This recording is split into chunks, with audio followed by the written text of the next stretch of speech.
We've all been there. You hit the floor, grind through hundreds of crunches, feeling that intense muscular burn. And yet, that stubborn layer of belly fat doesn't seem to budge a millimeter. It makes perfect sense on paper. You have a hard-working abdominal muscle right beneath a layer of fat. When that muscle gets exhausted and needs energy, you'd naturally assume it just grabs it from the fuel source sitting right next door. The fitness industry heavily relies on this localized burning sensation.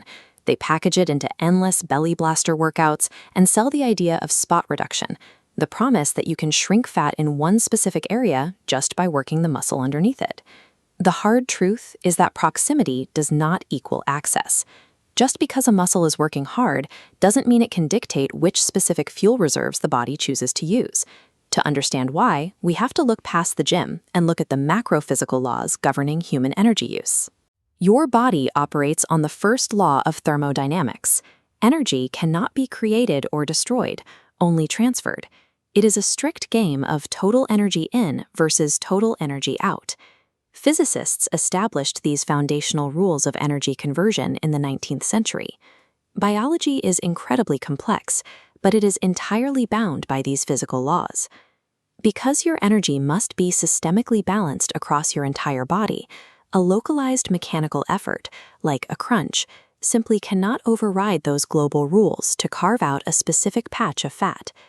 When you exercise your core, your abs don't just quietly tap into your belly fat.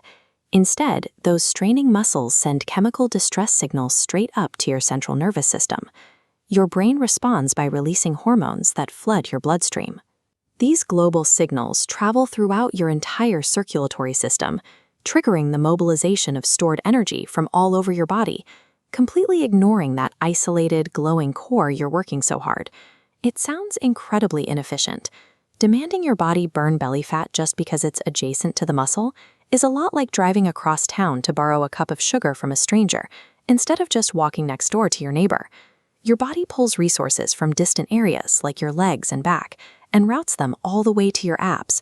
There is a very good reason for this routing system. Throughout human evolution, food scarcity was a constant threat.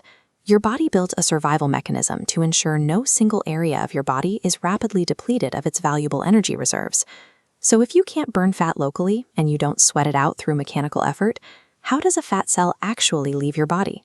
When you maintain a global energy deficit, your body begins to metabolize stored fat molecules, releasing them into the blood as fatty acids, where they are finally exposed to oxygen. That chemical reaction breaks the fat down into water, energy, and carbon dioxide. Astonishingly, roughly 80% of the fat you lose is literally something you exhale out of your lungs. You breathe your fat away. Fat loss is an entirely systemic, respiratory, and metabolic process. A mechanical crunch is biologically incapable of melting the fat sitting directly on top of it. Does this mean all those core exercises are a waste of time? Not at all. Crunches and sit-ups are excellent for hypertrophy, making the muscle fibers themselves larger, as well as improving your physical balance and strengthening your lower back. Adding that dense muscle tissue also directly increases your basal metabolic rate. That means having stronger abs increases the baseline amount of energy your body burns, just existing every single day. The reality is that everyone already has a defined six-pack of abdominal muscles. They just happen to be hidden beneath your body's protective layer of visceral and subcutaneous fat. Mechanical core exercises strengthen and enlarge the muscle tissue, but that structural growth does nothing to reduce the specific volume of fat sitting between those muscles and your skin.